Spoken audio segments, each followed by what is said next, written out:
Shalom. I'm going to start off by giving all praises, glories, and honors unto Yahweh, Bahashem Yahweh Shai, Bahashem, Rakah Kodash. Double honors to the apostles and the elders of the Church of Great Millstone, and Shalom to the sincere and hopeful elect, you brothers out there prophesying in the true name and the true doctrine about the times we're in. And attitude for the kingdom of heaven is at hand. Alright, my name is Kodash Paya. And I'm going to just start off with the book of Psalms, chapter 94, verse 16. And it states, "Who will rise up for me against the worker, Salakia, against the evildoers? Or who will stand up for me against the workers of iniquity?" Right, so who's doing that right now? Right, out of, process of elimination. You got many different religions, which that word goes back to the Latin religio, meaning to restrain or hold back, first of all, right? Now, where's the prophets at? Like the scriptures say, how the Lord will bring us back to our remembrance, and have us prophesying and, being watchmen, warning the people, right? Who's warning the people? Who's prophesying?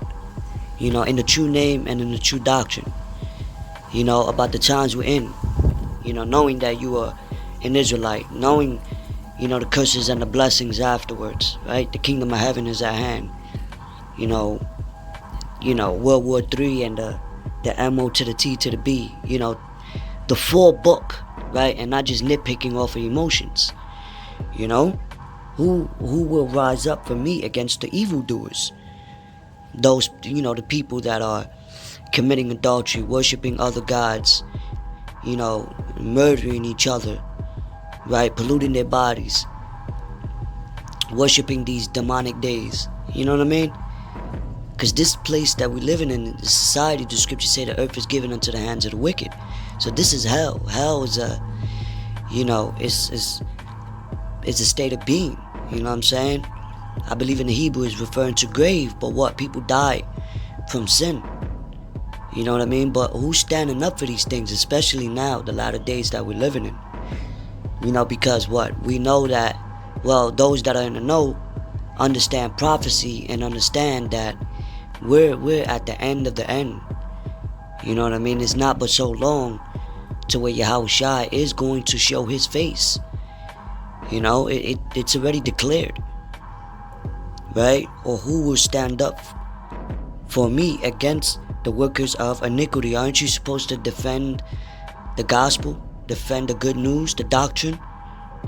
You know what I'm saying? And these Christians ain't doing that. These Catholics damn sure ain't doing that.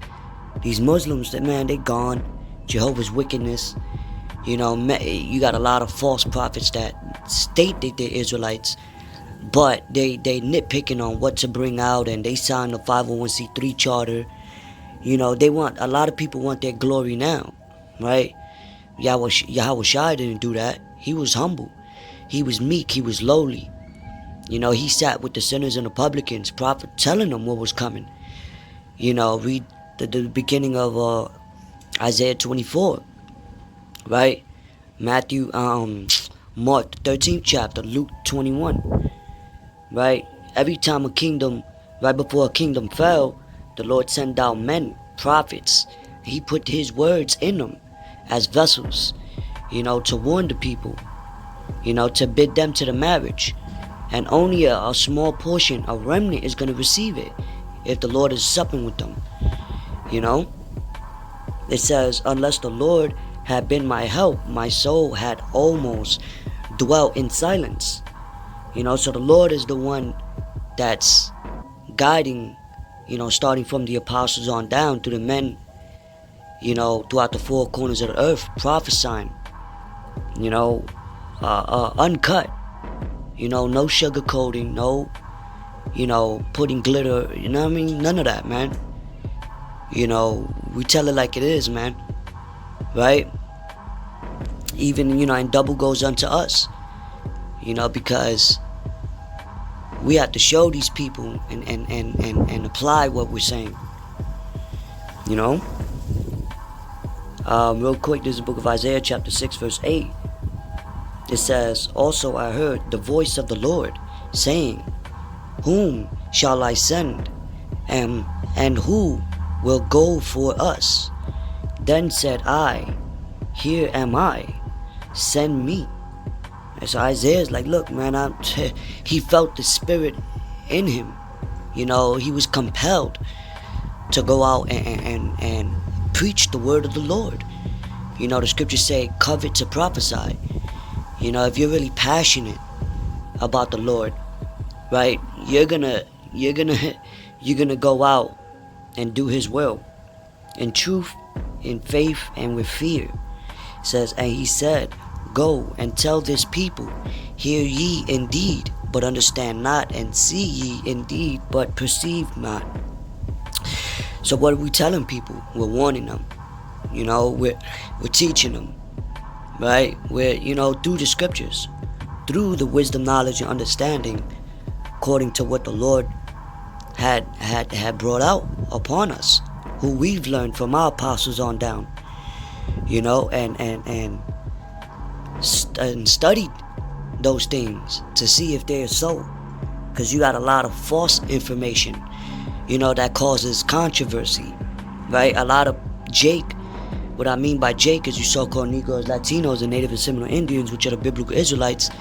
A lot of our people like to dwell on how they feel because of traditional things that they grew up into, the lies and, you know, and just going into the ways of this world, being accepted in the world. But what?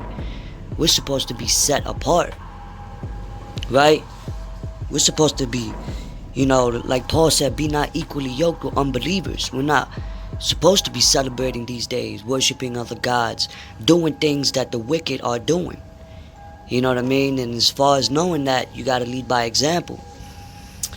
It says, and these people don't perceive that. They don't have fear in the Lord. You know, so therefore they're not going to get right. But that's why the scriptures always speak about a remnant. 144,000 and 1/3 and the women and children that consist of that number. Right? It says, make the heart of the people fat, meaning their minds, and make their ears heavy, and shut their eyes, lest they see with their eyes, and hear with their ears, and understand with their heart, and convert and be healed. So, you know, if the Lord wants you to be converted, if he is supping with you, you know, then, hey man, you know, the scriptures say the angels rejoice for every one sinner that repenteth. So that's a beautiful thing, because once the elect is sealed, you know, we could get up out of this hell, man. You know, and dwell, you know, in the kingdom of heaven in righteousness that's gonna be done and established on earth. But, you know, all hell has to break loose. The storm has to come in order for the rainbow to appear, for peace. That's the balance. You see, just like when there was 40 years of war with King David, after that came what? 40 years of peace with King Solomon. And that was like a glimpse of the kingdom right there. It says, then said I, Lord, how long? And he answered, until the cities be wasted without inhabitant, and the houses without man, and the land be utterly desolate. So, you know, we got to keep bringing this word out, you know, going out prophesying in the highways and the byways, speaking to the people daily, doing our daily lessons on the social media platforms, because that's how the word goes out, and that's how it multiplies, right? But until everything gets shut down, and, you know, the day of the Lord is you know, nearer than we believe, to where famine is really hit full throttle. They shut down the internet. You know, that's the famine of the word as well. You know, pestilence and martial law. You know what I mean? Complete anarchy, and World War III appearing. You've seen the missiles. You know what I mean? The hour of temptation, pursuing the Revelation 13 and 16 and 3 and 10. So it's not but so much that has to occur for people to realize, like, yo, you know, that's like the scriptures say, then they shall know that a prophet was among them. Because the Lord dwelleth not in temples made with hands. It starts with us, man.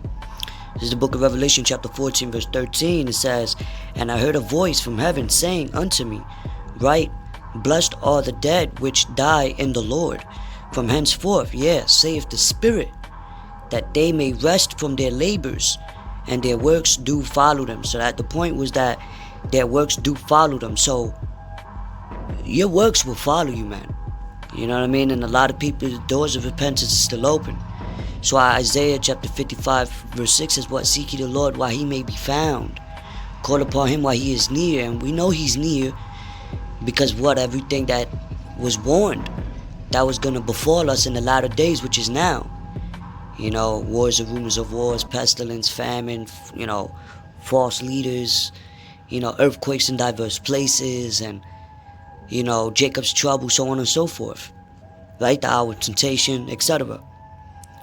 You know, and living it and growing in what we know, because you got to grow like a plant, like a tree, you know. A tree grows and then it bears fruit, so our fruits will be known through our works, our teachings, our growth as men of the Lord. Men first, but then men of the Lord, you know. And you got to be sincere, man. You know, only the Lord knows your heart. But this is the book of Ecclesiastes chapter 12 verse 14. For God shall bring every work into judgment, with every secret thing, whether it be good or whether it be bad. You know, so judgment day is coming, man. You know, so if you have fear, man, you want to get right and be in good graces unto Yahweh Bashim Yahushua, so he finds you worthy to escape these things that's coming. Like it tells you, I believe, in the book of Luke. Right? And this is the only way we're going to be found worthy. You know, because if you defending the Lord, if you having his back, believe you me, man, he's surely going to have your back. You know what I mean? And that's the one that you want to defend you. Not no, because ain't no cops going to defend you, no military, nobody. You know, family members betraying each other. You know, division is, you seeing division happening now. You know, the Egyptians versus the Egyptians, like people being divided due to the restrictions and, you know, things of that nature. Right? The unjust laws being passed, some believe, some don't. The haves and the have-nots. And that's going to accumulate more and more. You know what I'm saying? But what? You don't want to be divided with the Lord. You want to be with the Lord. You know what I'm saying? And that's the main priority. 2 Timothy chapter 2 verse 20 says, But in the great house there are not only vessels of gold and of silver, but also of wood and of earth, and some to honor and some to dishonor. Right? It says, If a man therefore purge himself from these, which is what? To cleanse yourself, right? He shall be a vessel unto honor, sanctified and meet for the master's use, and prepared unto every good work. So you want to be found honorable in the eyes of the Lord by defending him, you know, fighting the good fight of faith and finishing your course, like Paul said, man. You know, throughout, you know, your trials and tribulations, right? Because your works will follow you. So I says the dead in Yahushua shall arise first.